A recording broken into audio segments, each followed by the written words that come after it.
أهلا بيكم في حلقة جديدة وقصة جديدة. ودي الناس اللي جابت كلمة السر صح من الحلقة اللي فاتت، وكلمة سر حلقة النهاردة هتكون مخفية أثناء الفيديو. ما تنساش تكتبها في الكومنتات عشان تظهر في الحلقة اللي جاية، وطبعا ما تنساش اللايك والسبسكرايب. أنا حازم ويلا بينا. يلا بينا. هتعمل إيه لو اكتشفت إن عدوك الأول هو أبوك؟ ده إستر، ولد اتولد بموهبة عبقرية ما حصلتش في التاريخ، بس بدل ما أبوه يفتخر بيه ويشجعه سرق قوته وهو لسه طفل رضيع، وفضل طول حياته يقنعه إنه حسالة وعار على العيلة، وفي الآخر غدر بيه وأمر إخواته يقتلوه. لكن القدر كان ليه رأي تاني، ورجع إستر للحياة مرة تانية، بس رجع في مكان ما كانش متوقعه أبدا عشان يكتشف الخيانة اللي تعرض لها ويبدأ رحلة الانتقام ضد العيلة اللي دمرت حياته. فيا ترى هيكتشف كل ده إزاي؟ وإزاي هينتقم منهم؟ ده اللي هنعرفه دلوقتي. بتبدأ قصتنا في أرض المعركة وسط جثث فرسان مقتولين، وبيظهر راجل ضخم واقف في النص وبينده على ولد اسمه آش وبيقول له: أنا كلفتك بقيادة حملة إخضاع المناطق الشرقية، إيه اللي جابك هنا؟ بيمسك آش دراعه المصاب وبيقول له وهو راسه بتنزف: عشان أقضي عليك. أنت خططت لاستخدام قواتي كطعم من البداية، مش كده؟ وكنت ناوي تضحي بينا وتتخلص مننا، ولا أنا غلطان يا والدي؟ بيرد أبوه بكل قسوة: ده السبب اللي الأشخاص اللي من غير أجنحة مخلوقين عشانه، مش كده برضو ولا إيه يا ابني الغبي؟ آش إلمهايم. فبيحكي لنا آش عن عيلته شوية وبيقول: عيلة إلمهايم كانت أكبر عيلة فنون قتالية في القارة، فهم وهبوا سيوفهم للعيلة الملكية عشان يحموهم، ورئيس العيلة رودريك إلمهايم كان صاحب الشأن الوحيد للأمور الخاصة بيهم في الدولة دي، وفي نزوة من نزواته قرر ياخدني من العاصفة الثلجية دي في آخر لحظاتي وأنا بموت، وأنقذ حياتي ساعتها. وعشان أسد الدين ده كنت بعمل كل حاجة بيطلبها مهما كانت، لكن للأسف ما كانش عندي أي أجنحة عشان أرد الجميل لوالدي. فشعارات الأجنحة فيها قوة سحرية، وكل ما زاد عدد الأجنحة كل ما كان عندك قدرات أعظم.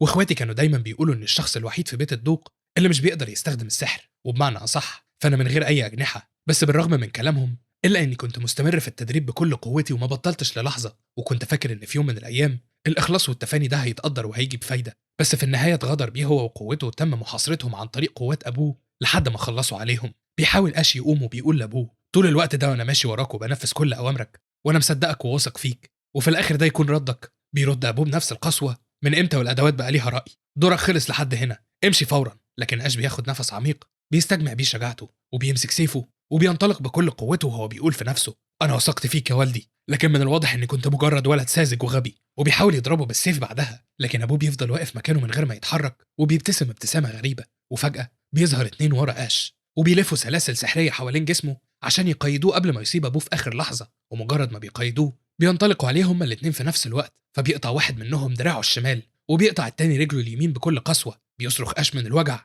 وبيقع على الأرض فورا. وبيروح الولدين اللي هم اخواته بالمناسبة وبيقفوا جنب رودريك وهما بيبصوا لآش بشماتة، وبيقول له واحد منهم: انت شكلك مش فاهم فعلا يا اخويا، مش كده ولا ايه؟ ففي النهاية عديم الأجنحة هو مجرد شخص عديم الأجنحة. لا يا راجل، ده انت منطقي قوي، ما شاء الله عليك، ربنا يخليك لابوك الغريب ده. الزحف على الأرض زي الحشرات مناسب ليك بطريقة مش طبيعية. بيحاول آش يقوم وبيقول لرودريك بصوته الموجوع: لو كنت ناوي ترميني وتتخلص مني من البداية ليه خدتني من الأول؟ بيقرب رودريك منه وبينزل على ركبته وبيقول له: بلاش تاخد مقلب في نفسك، أنا عمري ما كان ليا مصلحة معاك من البداية. بيشده من شعره بعدها وبيكمل: كل اللي كنت عايزه هي قوة ال7 أجنحة الموجودة في جسمك. بيرد آش بصدمة وألم: ال7 أجنحة؟ فبيقول له رودريك بكل قسوة: أمك كانت مفيدة نوعا ما، فهي خلفت البذرة اللي أنا محتاجها عشاني. وبيمشي ويسيبه بعدها. بينده آش عليه بضعف وبيحاول يوقفه وبيقول له بأعلى صوت: استنى، أنت بتتكلم عن إيه؟ رد عليا يا رودريك. بس فجأة بيمسك إخواته الاتنين سيوفهم وبيطعنوه في نفس اللحظة، فبيفقد آش كل قوته الباقية وبيقع فوق التلج وهو بينزف من كل مكان في جسمه وبيقول: الجو برد جدا، هو أنا هموت هنا ولا إيه؟ طب إيه الفايدة والسبب اللي كنت عايش عشانه طول السنين دي؟ بيغمض عينه بعدها لكن بيفتحها مرة تانية بعد شوية وبيحس إن الجو دافي نوعا ما، فبيقول في نفسه: هل دي الحياة بعد الموت؟ لكن فجأة بيلاحظ التلج اللي بيقع حواليه وبيقوم يعطس بعدها وبيقول بصدمة: لا، دي الحياة الحقيقية، أنا فين؟ بيبدأ يحرك جسمه الصغير وبيرفع إيده وبيقول في نفسه: الجسم الصغير ده هل معقول يكون جسمي؟ ده كأنه جسم طفل. بيكمل بصدمة: ده طفل بجد. بيبص جنبه وبيلاحظ إن في ست واقعة، فبيقول: طب والست دي هل هي ميتة؟ وفجأة بيسمع صوت حد بيقول: دوروا عليها، لازم تلاقوا الست دي مهما حصل، مستحيل تكون اتحركت بعيد في العاصفة الثلجية دي. عشان الدوق رودريك احنا لازم نرجع الطفل اللي هي أخدته. فبيفتح آش عينه بصدمة وبيقول في نفسه: هو إيه ده؟ وبعدين هم قالوا الدوق رودريك دول بيدوروا على الطفل، بيدوروا عليا أنا سمعت إنهم لاقوني في ليلة فيها عاصفة ثلجية زي دي برضه، معقول أكون رجعت للماضي؟ مستحيل، ده كلام فارغ. لكن فجأة بيلاحظ إن في أضواء بتقرب منه، فبيقول: مش مهم دلوقتي، هبقى أتأكد من الموضوع بعدين. وبيحاول يسحب في جسمه الصغير وبيقول لو فضلت هنا فأنا هقع في إيد الدوق بكل تأكيد، أنا لازم أبعد على قد ما أقدر. وبيستمر في المقاومة وبيحاول يحرك جسمه على قد ما يقدر لحد ما فجأة بيشع جسمه بالضوء الأصفر الخاص بالسحر. وبعد شوية زحف بيقف أش بتعب وبيقول أنا مش قادر أتنفس، أطرافي بتحرقني جدا، أنا مش قادر أتحرك ولا أسحب خطوة تانية لقدام بعد كده، لكني هنجو وهعيش. بيفتكر لحظاته الأخيرة وهو بيحاول يوقف رودريك وبيقول بحزم رودريك أقسم إني، لكن فجأة بيفقد الوعي وبيقع على الأرض بين التلج. قبل ما يكمل الجملة بتشوفه بنت صغيرة ساعتها وبتنده على أبوها وبتقول له تعالى هنا يا والدي. فبيشوف أبوها أش اللي نايم بين التلج وبيقول يا ربي ليه في طفل رضيع موجود في مكان زي ده. وبيروح يشيله من على الأرض بسرعة وبيبص على آثار زحفه وبيقول بصدمة الطفل ده اتحرك كل المسافة دي. وبيرجع يبص له مرة تانية وبيكمل بنفس الصدمة هو مين الطفل ده بالظبط. وبنعرف ساعتها إن الراجل ده هو ألفي كونت هايفريد. وبعد شوية بيصحى أش مرة تانية وبيقول في نفسه أنا فين. وبيفتكر بنت ألفي كونت اللي شافته وبيقول الطفلة دي جت عشان تاخدني. وفجأة بيفتح عينه وبيلاقي بنت صغيرة جميلة قصاده فبيفتكر إنها ملاك. بس فجأة في بنت تانية بتمسك مناخيره وبيظهر حواليه 5 بنات صغيرين في مختلف الأعمار. وبتقول واحدة منهم أختي الكبيرة الطفل الصغير ده صحي مش كده. فبتقول لها الأخت الكبيرة بطلوا تستفزوه وتلعبوا معاه بالشكل ده، مناخيره الصغيرة اللطيفة دي ممكن تخرج من مكانها. وبالفعل بتسيب مناخيره لكنهم بيبدأوا يشدوا جسمه كلهم فجأة. وبيحس أش بالصدمة وما بيكونش فاهم إيه الموقف ده بالظبط. فبتمسكه البنت اللي شافته من البداية عشان تنقذه منهم لكنه بينط وبيهرب من ايدها بسرعة وبيحاول يتحرك على قد ما يقدر. فبتقف أكبر بنت فيهم تتفرج عليه وهي مصدومة وبتقول في نفسها هو إيه اللي بيحصل بالظبط. وبتنده عليه بعدها وبتجري وراه هي وإخواتها وبتقول له استنى اقف عندك. فبيحس أش بالخوف لدرجة إنه بيبدأ يستخدم السحر مرة تانية عشان يقدر يتحرك. وبيقول في نفسه هم ليه بيطاردوني. وبيقرر يستخدم كل قوته عشان يهرب. بس فجأة بيلاقي نفسه بيطير وبيخرج من سقف البيت. فبيقول في نفسه أنا طاير ليه؟ هو ده السحر. وبيقع بعدها بسرعة وهو بيقول أنا مش قادر أتحكم فيه، أنا بقع. فبيغمض عينه وبيستسلم لمصيره. لكن ألفي كونت هايفريد بيظهر ساعتها لحسن الحظ وبيمسكه في آخر لحظة قبل ما يقع على الأرض وبيقول ودلوقتي بيقع من السما كمان، إيه الطفل الغريب ده. فبيبص أش على ألفي كونت بصدمة في نفس الوقت وبيقول في نفسه الراجل ده هو أخو الدوق رودريك الأكبر ألفي كونت هايفريد. لا مش ممكن، معقول يكون ده بيت عيلة إليمهايم. هايفريد إليمهايم هو رئيس بيت ألفي كونت اللي كان فرع من عيلة إليمهايم. وفي يوم من الأيام وقف جنب أخوه الصغير رودريك كواحد من الجناحين التوأم، وده لأنهم كانوا مكلفين بحماية العيلة الملكية. وبيكمل أش في نفسه وبيقول بس ألفي كونت اللي أعرفه مات في الحرب الأهلية ونتيجة للي حصل بيت عيلة ألفي كونت انهار. فبيمد إيده ناحية ألفي كونت وبيقول في نفسه دلوقتي بس أنا اتأكدت إني رجعت للماضي بالفعل. وفجأة بيستوعب الموقف اللي هو فيه وبيقول مين كان يتخيل إن أثناء هروبي من بيت الدوق هقع في إيد أخوه بداله. بياخد ألفي كونت أش الصغير وبيروح لمراته وبيعرفها اللي حصل. فبتقول له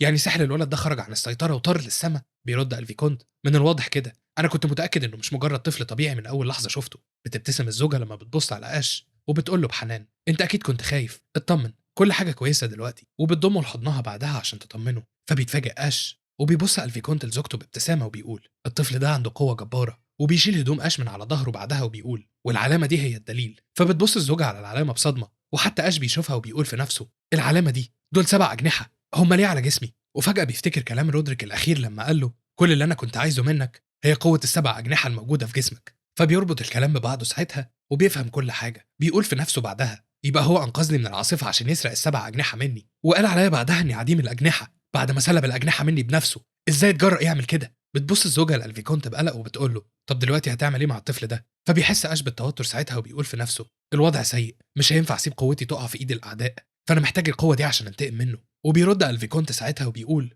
أنا هتبناه وهربيه زي ابني. فبيتفاجئ أش وبيروح ألفي كونت يلمس شعره بحنان وبيقول ده مجرد طفل عصفور صغير مش قادر يطير بنفسه حتى، وعشان كده هتولى مسؤولية تربيته لحد ما يجي اليوم اللي هيحاول فيه إنه يدخل في قتال بإرادته الخاصة. ووسط اللحظات اللطيفة دي بيتفتح باب الأوضة فجأة وبيقعوا البنات على الأرض. فبيقول لهم ألفي كونت انتوا كنتوا بتتصنطوا علينا؟ بترد البنت اللي لقيته بإحراج وبتقول احنا بس كنا قلقانين عليه. وبتروح أختها الكبيرة عند أمهم وبتقول لها هو اسمه إيه بقى يا أمي؟ فبتبتسم الأم وبتقول خلينا نشوف. إستر ده اسم النجم الجديد اللي اتولد في عيلتنا. وبالمناسبة ال5 بنات دول كانوا بنات ألفي كونت. وبيعدي الوقت وبعد 10 سنين بنشوف أش اللي بقى اسمه إستر حاليا وهو بينزل من على العربية بعد أبوه وبيروح يمد إيده لأخته ألفين. وكلمة سر حلقة النهاردة هي ألفين، ما تنساش تكتبها في الكومنتات. يلا نكمل عشان يساعدها على النزول هي كمان. فبتشكره على مساعدته وبتكمل الطريق قصاده بكل ثقة. بنعرف ساعتها إنهم رايحين لحفلة الرقص بالسيوف. فالحفلة دي كانت حدث سنوي بيتم استضافته في بيت الدوق تحت اسم عيلة إليمهايم، وكان تجمع اجتماعي لعائلات المحاربين النبلاء.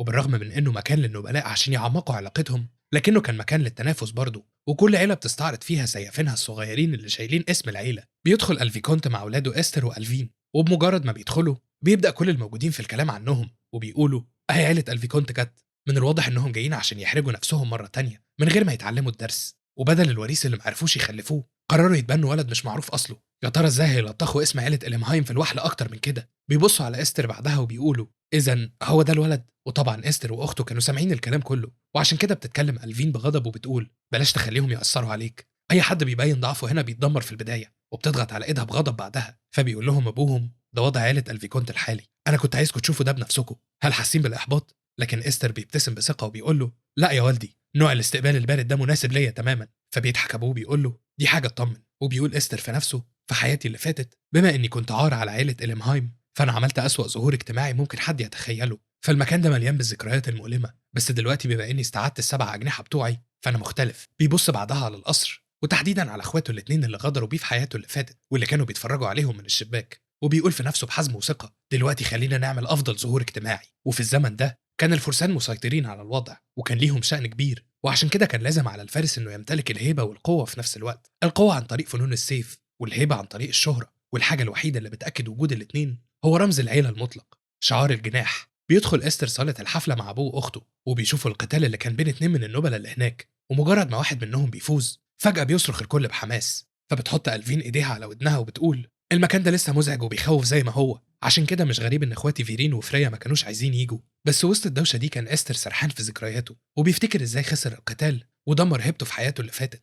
وساعتها ألفين بتلاحظ إنه مش مركز معاها، فبتنده عليه فجأة وبتقول له أنت متوتر مش كده؟ ده أول حفل رقص بالسيوف تحضره بعد كل شيء. لكنه بيبتسم وبيقول لها مش بالظبط، وبيقول في نفسه لو في حاجة واحدة حاسس بيها فأنا حاسس بالحنين. لكنها مش بتفهم كلامه وبتبص له بشك. فبينده الفيكونت عليهم ساعتها وبيقول أنا لازم أحضر المؤتمر لشوية وقت، أنا بعتمد عليك في حماية ألفين يا إستر. بتتضايق ألفين وبتقول له بجد أنا أكبر من إستر بسنة على فكرة. لكن إستر بيضحك وبيقول لها أنت طايشة وغير متزنة يا أختي. فبيكمل الفيكونت كلام مع إستر وبيقول له في ناس كتير في نفس سنك هنا، لازم تستغل الفرصة عشان تعمل شوية علاقات. بس فجأة بيوطي صوته وبيقول له بتحذير بس اوعى تخلي أي حد يعرف أو ياخد باله من الأجنحة السبعة، وبيسيبهم وبيمشي بعدها. فبيبص إستر للناس اللي حواليه وبيلاحظ نظراتهم الغريبة وبيقول في نفسه مع الجو المشحون والمليان بالعداوة ده مفيش أي فرصة لبناء العلاقات تماما. بس فجأة بياخد باله من حد قاعد تحت فبيقرر ينزل له، وبتتفاجأ ألفين ساعتها وبتقول له إستر أنت رايح فين؟ وبيقول لها رايح أعمل شوية صداقات. بينزل إستر عند شوية أولاد متجمعين وبيقف قصادهم، فبيقول له واحد منهم بكل تكبر أنت مين؟ بيبتسم إستر بكل ثقة وبيقول له اتشرفت بلقائك يا أخي داريس، أنا إستر إليمهايم أخوك الصغير، أنا شفتك وأنا واقف بره فقلت لازم أجي أسلم عليك. بيبص له داريس بطريقة مريبة، لكن أخوه اللي جنبه بيضحك وبيقول له ده الولد اللي اتبنوه يا أخويا، الولد اللي عيلة الفيكونت أخدوه. فبتتحول ملامح داريس فجأة وبيقول بحماس فهمت، عشان كده عندك الجرأة إنك تقول إنك جزء من العيلة. فبيقول إستر في نفسه داريس وجريون هم ورثة عيلة إليمهايم وهم نفس الاتنين اللي قتلوني في حياتي اللي فاتت، وساعتها كان شكلهم مرعب ومخيف جدا، بس دلوقتي شكلهم مجرد شوية أطفال بيحبوا يمثلوا ويعيشوا اللحظة. وفجأة بتروح ألفين عند إستر وبتمسك إيده وبتقول له خلينا نرجع، أنت سلمت عليهم مش كده؟ بس مجرد ما بتلف فجأة بينده داريس عليها وبيقول لها إيه ده ألفين؟ أنت هنا برضو؟ غريبة، مش مستخبية ورا بابي النهاردة يعني، ما تيجي تسلينا شوية، ده أمر من العيلة الرئيسية. بتبص له ألفين بغضب وبتقول له أنا برفض، مفيش علاقة من نوع السيد والخادم بين العيلة الرئيسية والعيلة الفرعية. وبتشد إستر وبتمشي بعدها بكل ثقة. فبيحاول يهديها وبيقول لها استني يا أختي، لكنها مش بتقف لحد ما فجأة داريس بيقول بصوت عالي أنا لسه ما خلصتش كلام. وبيكمل بكل وقاحة انتوا عارفين بالرغم من ان ابوها فارس الا انه فشل في حياة الملك، وكعقاب قرروا يخلوا اخوه يقطع له دراعه. بصراحة انا مبسوط لان دم الفاشل ده مش بيجري في عروقي. فبتفقد ألفين اعصابها ساعتها وبتلف فجأة وبتقول له ارجع عن كلامك فورا، انا مش هسيبك تهين والدي. لكنه بيتف عصير العنب اللي فاكره خمرة ده في وشها بكل وقاحة وبيقول لها مفيش غير البنات عديمة الفايدة اللي مش هيقدروا يورثوا اسم العيلة بس اللي بيتولدوا باستمرار، اكيد ابوكي حاسس بخيبة الامل فيكو. بيبتسم بنفس الطريقة المستفزة وبيكمل وبعدين دي مش حفلة رقص، المرة الجاية لازم تلبسي شوية هدوم مقطعة ومبهدلة عشان ما تقلقيش من انك تتبلي. فبتمسك ألفين فستانها اللي اتغرق بالعصير وبتبدأ تعيط من غير تردد. بيبص إستر عليها ساعتها وبيقول في نفسه أنا كنت قلقان وأنا جاي في الطريق لهنا بسبب إني كنت فاكر إني مش هقدر أحس بأي غضب لما أشوف وشهم دلوقتي مرة تانية، بس الحمد لله. وفجأة بيروح ياخد إزازة العصير من إيد الولاد اللي حوالين داريس وبيحط إيده على كتف ألفين عشان يطمنها، ومجرد ما بتبعد بيرمي الإزازة على داريس وهو بينده عليه. فبيمسك داريس الإزازة بشك وبيخرج إستر سيفه في نفس اللحظة وهو بيقول انتوا لسه مجرد شوية زبالة زي ما انتوا. بيضرب الإزازة بعدها وبيكسرها فوق راس داريس وبيغرق هدومه كلها بالعصير. فبيروح اخوه يطمن عليه بقلق، وبيبص استر على السيف بعدها وبياخد شويه من بواقي العصير اللي عليه عشان يدوقه. ومجرد ما بيدوقه بيبتسم بسخريه وهو بيبص لداريس وبيقول له مجرد عصير عنب، مناسب جدا للاطفال النبيله الصغيره اللي زيك، ولا انت رايك ايه؟ وبنرجع بالزمن 3 سنين وبنشوف استر وهو بيتدرب مع اخته الكبيره، لكن فجاه بيفقد السيطره على سحره وبتفقد اخته الوعي. فبيحاول ابوه يساعده في السيطره على القوه، وبتروح اخته التانية عشان تطمن على اختهم اللي فقدت الوعي، وبتقول له وهي بتعيط هو انت بتحاول تقتل اختنا؟ وكان باقي اخواته بيتفرجوا على اللي بيحصل وهم واقفين على جنب بخوف، بس ابوهم كان بيحميهم وبيحاول يساعد استر في السيطره على سحره، لكنه كان مصدوم من القوه اللي خارجه منه، وبيقول في نفسه هل دي قوه السبع اجنحه؟ مين كان يتخيل ان عنده قوه خطيره بالشكل ده؟ هل هقدر اتحكم فيها اصلا؟ هل هنقدر انا وانت يا استر؟ وبنرجع مره تانية للحاضر عند الفي كونت اللي كان في المؤتمر، بس فجاه بيدخل واحد من الخدم عندهم وبيقول سيدي في مشكله كبيره. فبيرد عليه واحد من الحضور وبيقول له ايه ده؟ احنا في نص المؤتمر. بيتوتر الخادم ساعتها وبيقول اصل ابناء عيله إليمهايم الرئيسيه وابناء العيله الفرعيه بيتخانقوا مع بعض. فبيتفاجئ الفي كونت ورودريك وبيتحركوا بسرعه، ومجرد ما الفي كونت بيخرج بتجري الفين وهي بتنده عليه. فبيقول لها بقلق ايه اللي حصل يا الفين؟ وبينده عليه واحد من اللي كانوا في المؤتمر ساعتها وهو واقف يتفرج على اللي بيحصل، وبيقول له بص خناقه بين اخوات عيله إليمهايم العظيمه، احنا مش بنشوف ده كل يوم. بناء على النتيجه النهائيه من الواضح ان حفله الرقص بالسيوف هتتحول لخراب. وفي الوقت ده بيخرج داريس سيوفه قصاد استر وبيبين شعار الجناح الخاص بيه، وهو بيقول له واحد غبي بيعمل مشاكل معانا احنا مع عيله الدوق. فبيكمل اخوه بعدها وبيقول ده مجرد كلب لقيط من اصل ضل في النهايه، هو مش عارف الفرق بين قوتنا ولا ايه؟ وفجاه بيتفاجئ الكل لما بيشوفوا شعاره وبيقولوا ده شعار 4 أجنحة، ابن الدوق في مستوى تاني تماما زي المتوقع. وبيبص داريس لاستر وبيقول له باستفزاز يلا وريني شعار الجناح بتاعك، ولا انت محرج جدا لدرجه انك مش قادر تبينه في العلن قصاد الكل بعد ما شفت الشعار بتاعي؟ فبيقول له استر بكل ثقه ايوه انت عندك حق، اصل التباهي بمجرد نمط بسيط بكل الفخر ده يعتبر شيء محرج، وانا مش هقدر اعمل حاجه زي دي. بيفقد داريس اعصابه ساعتها، بس استر بيكمل والاهم من كل ده اني لو فزت فانت هتعتذر لاختي، فهمت يا ابن عمي؟ بيرد داريس تمام موافق، ولو انا اللي فزت فانت هتبقى الكلب بتاعي، وساعتها هطلع عينك لحد ما هتجيب اخرك. وبينطلق للهجوم عليه فورا، لكن استر بيصد هجومه وبيبص على ايده وسيفه اللي بيترعشه من اثار الضربه بكل برود. فبيستعد داريس للهجوم عليه مره تانية وهو بيقول له بكل ثقه دي قوه الشخص اللي عنده الشعار اللي بتتكلم عليه، وبيروح يضربه بالسيف مره تانية، لكن استر بيصد هجومه برضه بس بصعوبه. فبتنده الفين عليه بقلق، اما الراجل اللي كان مبسوط بالقتال ده بيقول بفخر مهارات سيف السيد الشاب داريس لسه مش مكتمله، بس مع ذلك مهما كانت مهارات الانسان في استخدام السيف ضعيفه، فالقوه السحريه الهائله اللي بتسد الفجوه دي هي ميزه الاشخاص اللي عندهم شعار الاجنحه. ولو جناح واحد عنده قوه سحريه بتعادل ضوء شمعه، فده معناه ان سحر الاجنحه الاربعه عباره عن انفجار حقيقي. وبيهجم داريس على استر مره تانية وهو بيقول له ايه اللي حصل لكل الوقاحه والتظاهر بالشجاعه اللي كانوا من شويه؟ مش انت كنت عايزني اعتذر برضه؟ ولا ده كله كان مجرد كلام؟ وريني قوتك الحقيقيه. فبيصد استر هجومه بكل هدوء، وبيستمر داريس في الهجوم بكل قوته من غير تردد، من غير اي هجوم من استر. وعشان كده بيحس الكل ساعتها ان المباراه اتحسمت. وفجاه بيهجم داريس بسيوفه الاتنين في نفس الوقت، وكالعاده بيصد استر الهجوم بسيفه، لكن فجاه بتخرج قوه سحريه رهيبه من سيفه المره دي. وبيقول له استر بكل هدوء انت بتتكلم كتير. بيضربه بسيفه بعدها فبيطيره بعيد، وبيقف بكل ثقه وهو بيقول في نفسه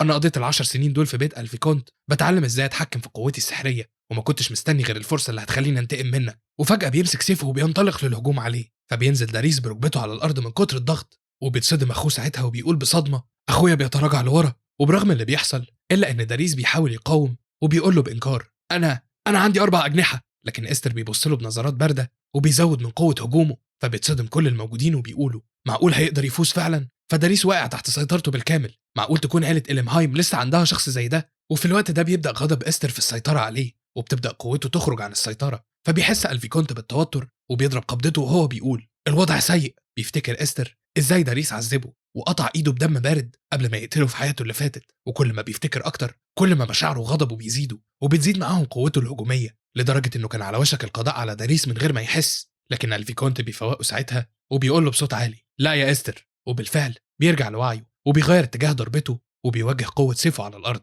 لكن داريس كان مرعوب ومصدوم لدرجه انه فقد السيطره، ومش عارف اشرحها ازاي يعني، بس هو راح الحمام من غير ما يروح الحمام من كتر الخوف يعني. المهم فبيستغل استر الفرصه ساعتها عشان ينتقم لاخته، وبيقول له المره الجايه لازم تلبس هدوم مبهدله عشان ما تقلقش من انك تتبل يا ابن عمي. بيشيل سيفه في الغمد بعدها وبيبص ناحيه اخته اللي بتبص له بامتنان، فبيبتسم لها وبيقول في نفسه انا ما بقتش قاش عديم الاجنحه خلاص، معرفه ده بس يعتبر كفايه عشان اصفي ذهني حاليا. بس فجاه وهو واقف مبتسم بيحس بضغط هايل مع حاله مشؤومه كان عارفها كويس، فبيبص وراه بتوتر وبيقول في نفسه ده رودريك. وبالفعل كان رودريك واقف على السلم الرئيسي وبيبص له بنظراته المرعبة. فبيبص له إستر بغضب، وبيبدأ كل الموجودين في الكلام عن اللي حصل. وبيقول واحد بصدمة: أنا مش قادر أصدق إن ابن عائلة الفيكونت الشاب قدر يهزم الابن الثالث للعيلة الرئيسية. فبيرد واحد وبيقول له: بس الوضع بقى أسوأ، فبعد ما سمعتهم اتحطمت بالشكل ده مستحيل إنهم هيفضلوا ساكتين. وبينزل ساعتها رئيس عائلة إلمهايم الرئيسية من الجيل الثامن، دوق رودريك إلمهايم، وبيقف قصاد إستر وبيبص له بنظرات جامدة مليانة بالغضب.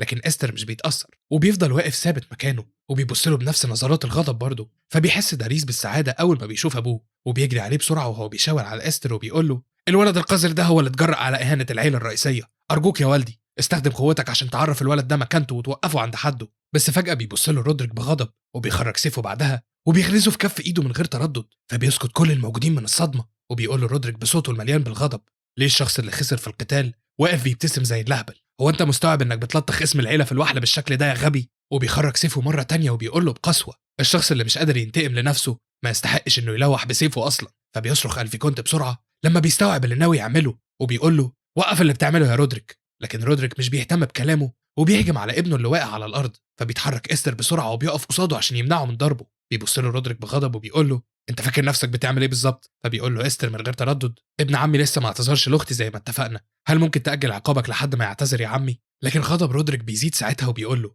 انا سمعت انك مجرد يتيم قرر هايفريد ياخده يربيه، بس دلوقتي بقيت فاكر نفسك جزء من عيلة إلمهايم. فبيرد إستر بكل ثقة من غير ما يتأثر بنظراته المرعبة أو السيف المحطوط على كتفه، وبيقول له: أنا ابن الفيكونت هايفريد، حتى لو ما عنديش أي روابط بالدم معاه، فأنا اتعلمت كتير من والدي عن فخر الفارس ومدى أهمية وتقل وراثة العيلة. بيبص رودريك بطرف عينه لهايفريد اللي كانوا بيراقبوهم من فوق، وبيقول لإستر بغضب بعدها: بس كواحد من عيلة الفيكونت فأنت دمرت سمعة العيلة الرئيسية من غير أي داعي، وبتلطخ فخر قمة ال 12,000 فارس الموجودين تحت رايتنا بالإضافة لسيف الملك. لازم تفهم كويس إن دي مش حاجة بسيطة وممكن نعتبرها خناقة بين الأطفال، فأبوك فقد دراعه كتمن لعدم ولائه وإخلاصه. وبيكمل بتهديده وبيقول له: أنت بقى هتعرض إيه المرة دي؟ فبيمسك هايفريد سيفه استعدادا لأي حاجة تحصل، وبيبدأ رودريك يقرب سيفه من رقبة إستر. لكن إستر مش بيتأثر بتهديده وبيقول له: مع كل احترامي يا عمي، دي ما كانتش مجرد خناقة بين الأطفال لكن مبارزة شرعية، وأنا رديت ببساطة بسيفي على الإهانة اللي توجهت لعيلة الفيكونت، فالشخص اللي مش بيقدر ينتقم لنفسه ما يستحقش إنه يلوح بسيفه. دي كانت كلماتك يا عمي، مش كده ولا إيه؟ وبيكمل بكل ثقة وغضب: وأنا ما عنديش أي نية إن أتنازل عن صباع واحد حتى. فبيتفاجئ كل اللي بيتفرجوا من جرأته، وبيقول واحد منهم: هو ده مجرد طفل عنده 10 سنين؟ انتوا أكيد بتهزروا. فبيبص له رودريك بنظراته المرعبة للحظات وبيشيل سيفه بعدها من على رقبته وبيقول له: تمام فهمت، عشان كده خرج سيفك يلا. فبيتفاجئ إستر وبياخد وضعية القتال بسرعة وبيمد إيده عشان يخرج سيفه، لكن رودريك بيهجم عليه قبل ما يستعد حتى، ومن قوة الضربة بيطيره للحيطة اللي وراه. فبتحط ألفين إيديها على بقها بخوف وهي بتعيط، وبيخرج هايفريد سيفه بسرعة وبينطلق للهجوم على رودريك بكل غضب. لكن رودريك بيصد هجومه من غير ما يبص حتى، فبينط هايفريد من فوقه وبيجري بسرعة وهو بينده على إستر بخوف وبيقول له: إستر انت كويس يا إستر؟ وفجأة بيتصدم لما بيلاقيه واقف قصاده بكل حزم وهو ماسك سيفه المكسور وواخد وضعية القتال. فبيبص له رودريك للحظات وبيلف راسه وبيمشي بعدها، وبيمشي داريس وراه بخوف. ومجرد ما بيمشي بيفقد إستر توازنه وبيكون على وشك الوقوع. فبيروح الفيكونت يمسكه بسرعة وبينده عليه بقلق، لكن إستر بيبتسم بالرغم من جروحه وبيقول له: أنا حميته كويس يا والدي، أنا حافظت على وعدي وعلى كل حاجة تانية. بيقول له الفيكونت: أنت كنت مذهل. وبيطلع رودريك للدور اللي فوق ساعتها، فبيقول له الراجل اللي كان متحمس للقتال: ده كان تصرف طفولي نوعا ما يا رودريك، بس لو كنت سبت الولد ده يقول اللي هو عايزه فسمعة العيلة الرئيسية كانت هتتدمر تماما، واللي عملته كان حل مناسب، مش كده برضه؟ فبالرغم من ان الولد كان واقف قصاد الدوق رودريك العظيم بنفسه، الا انه عمل تصريح جريء وخرج عايش بعد كل ده. من الواضح انه ولد واعد ونجم صاعد في سماء النبلاء، بس الولد ده محظوظ، فهو ما كانش يحلم بطريقة افضل من دي للظهور اجتماعيا. وبيرد واحد تاني وبيقول له: بالرغم من انه خلاني حاسس بالتوتر، الا اني محتار وبتساءل اذا عيلة إلمهايم هتتقسم نصين بالشكل ده. فبيقول له رودريك بحزم: زمن الاضطرابات والقلق هيجي قريب جدا، وهتحصل عاصفة كبيرة لدرجة انها هتقسم العالم لقطعتين او 3 قطع. بيرجع إستر مع ابوه واخته للبيت بعدها وبيكمل تدريب مع المحاربين اللي هناك، فبينبهروا من قوته. وبيقول واحد منهم: دي مهارة مش طبيعية، ومجرد التفكير انه مجرد ولد عنده 10 سنين كمان ده شيء مرعب. فبيرد زميله وبيقول: من ساعة ما رجع من حفلة الرقص بالسيوف وهو بيتدرب بجدية أكتر من الأول كمان، من الواضح إنها كانت الحافز بالنسبة له، ده غير إني سمعت إنه هزم ابن الدوق رودريك الثالث كمان. فبيقول لهم زميله الثالث: العيلة الرئيسية كانت مخليانا ندوق المر لفترة كبيرة قوي، وأخيرا قدرنا نسمع أخبار تفرح. فبيسمعهم إستر وبيقول في نفسه: في حفلة الرقص بالسيوف قدرت أبين قوة كبيرة وإصرار، وده المفروض يكون كفاية لتقليل الأصوات اللي بتقول إن عيلة الفيكونت عار على اسم عيلة إلمهايم ولو شوية صغيرين. بس هدفي الحقيقي هو عيلة إلمهايم زي ما هو، وعشان كده كنت عايز أعرف قدراتي هتقدر توصل لحد فين بشكل مثالي وأنا في الحفلة. بس بقدراتي الحالية فأنا لسه ما عنديش القوة لهزيمة رودريك. ففي النهاية شعار الأجنحة هو مجرد مؤشر بيوضح كمية الطاقة السحرية المخفية اللي الشخص بيمتلكها، وحتى السحر الرباني ممكن يضيع لو معرفتش تتحكم فيه كويس. وأيوة، أنا لسه مش قادر أخرج القوة الكاملة للسبع أجنحة. لو بس أقدر أختبر قوة الأجنحة السبعة أو أخرج كل اللي عندي لحد ما أشبع من غير ما أقلق أو أخاف من فقدان السيطرة. وبيستمر في قتال كل المحاربين اللي حواليه بعدها لحد ما بيهزمهم كلهم، وبيقف بعدها يقول بكل ثقة اللي بعده: هل في حد لسه موجود؟ فبتروح ألفينا عنده ساعتها وبتقول له: بتجيب آخرك مرة تانية. من الواضح إن إستر ما يعرفش حاجة اسمها كبح جماح نفسه. عموما والدنا عايزك. بيقول لها إستر بدهشة: فعلا؟ مفهوم، هروح حالا. وفجأة وهو ماشي بياخد باله إنها لابسة هدوم مختلفة عن اللي بتلبسها، فبيقول لها: أنا كنت فاكر إنك مش بتحبي تلبسي اللبس ده لأنه مش لطيف. لكنها بتقول له: التوازن مهم في كل حاجة برضه، مش كده ولا إيه؟ وبعدين بعد ما شفتك أدركت إن مش هينفع أفضل بنفس الطريقة اللي كنت متعودة عليها برضه. وبتحط سيف التدريب في وشه بعدها وبتقول له بكل ثقة: وعشان كده لما ترجع فأنت هتفضل معايا تسليني شوية. بيبتسم إستر ابتسامة لطيفة ساعتها وبيرفع إيده باستسلام وبيقول لها: بالراحة عليا شوية أرجوكي. بيروح لمكتب أبوه بعدها، ومجرد ما بيدخل بيسأله ليه طلب مقابلته. فبيقول له أبوه بكل جدية: تعال اقعد. وبعد ما بيقعد بيقول له: دلوقتي عدى 10 سنين من ساعة ما رحبنا بيك في عيلتنا، وكنت بفكر استنى لحد ما تكبر شوية كمان، بس غيرت رأيي. وفجأة بيخرج خاتم أحمر وبيحطه على الترابيزة. فبيقول له إستر بدهشة: هو إيه ده؟ وبيرد أبوه: ده البرهان الخاص برئيس العيلة القادم، فأنا عايزك تورث عيلة ألفيكونت يا إستر. بيتفاجئ إستر وبيبص على الختم من غير ما يرد، وبيكمل أبوه: زي ما أنت عارف فعيلة ألفيكونت في وضع حساس، لكننا ما زلنا فرع من العيلة وشايلين اسم إلمهايم، وكزعماء مسؤولين عن المقاطعة فاحنا عندنا حاجات كتير نحميها، ومش هينفع نسيب منصب رئيس عيلة ألفيكونت الجاي للأبد. فبيقول له إستر: طب واخواتي موافقين على الكلام ده؟ وبيرد أبوه: إخواتك اللي في مدرسة الفروسية هيرجعوا في خلال 3 أيام، وبخطط إني أقول للكل ساعتها. فبيقول إستر في نفسه: أختي مارفا وأختي كودو. وبيقول له بعدها: لو الوضع بالشكل ده فهم مش هيكونوا مبسوطين بالقرار، وأختي كودو هتحس بالغضب بكل تأكيد، فهي مش بتحبني لمجرد إني اتولدت ولد، وبالصدفة كان عندي نعمة السبع أجنحة كمان، وعشان كده مش هقدر أوافق.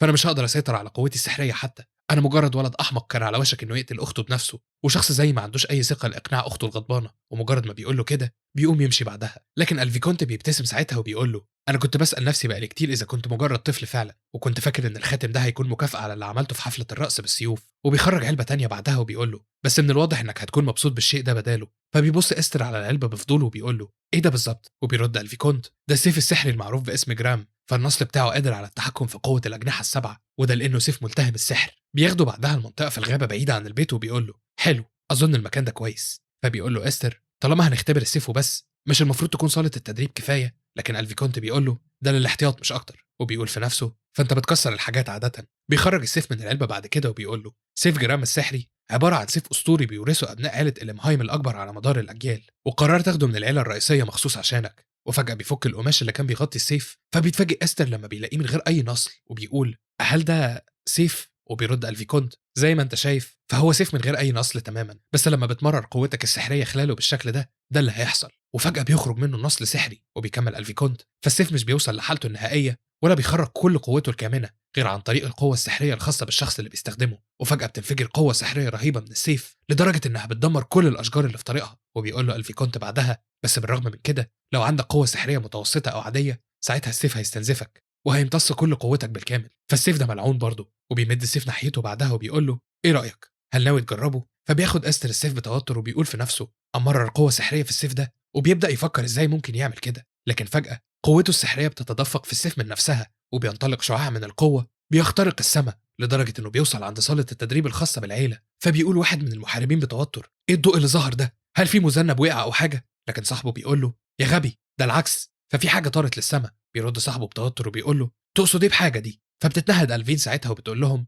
ده اكيد استر. وبعد ما بيخرج استر كل القوه دي بيبص على السيف باعجاب وبيقول: السيف ده مذهل جدا. اما ألفيكونت فبيبص على الشعاع اللي اخترق السماء وبيقول له: الشيء المذهل والاستثنائي فعلا هي قوتك، فما فيش اي حد في تاريخ عيله إلمهايم بالكامل كان عنده شعار 7 أجنحة، ولو قدرت تتقن القوه دي وتسيطر عليها بالكامل ساعتها هتبقى سياف اسطوري، وقوتك هتتخطى قوه المحاربين اللي عندهم 6 أجنحة زي انا ورودريك. ومجرد ما بيجيب سيره رودريك بتلمع عيون استر وبيقول في نفسه: انا اقدر اهزمه. بس ألفيكونت بيكمل وبيقول له: لكن القوه المفرطه بتكون السبب في الصراعات دايما، ولو الناس عرفت ان عندك قوه 7 أجنحة هيبداوا يحسدوك عليها او هيحقدوا عليك، وبعضهم هيحاولوا يخدعوك عشان يستغلوك كمان، اما الباقيين هيحاولوا يتخلصوا منك وكانك تهديد ليهم. وعشان ما تحسش بالندم على قله قوتك لما الوقت ده يجي فانت لازم تبقى اقوى دلوقتي يا استر. وبيمد له ايده بعدها، فبيحكم استر قبضته عليها وبيقول في نفسه ايوه ده حقيقي، فانا مش هعيش الحياه البائسه اللي عشتها في حياتي اللي فاتت مره تانية. وبيقول لالفيكونت شكرا يا والدي، انا هتحكم في قوه الاجنحه السبعه مهما حصل. وبعد 3 ايام بتوصل كودو ومارفا للبيت، وبتروح كل العيله لاستقبالهم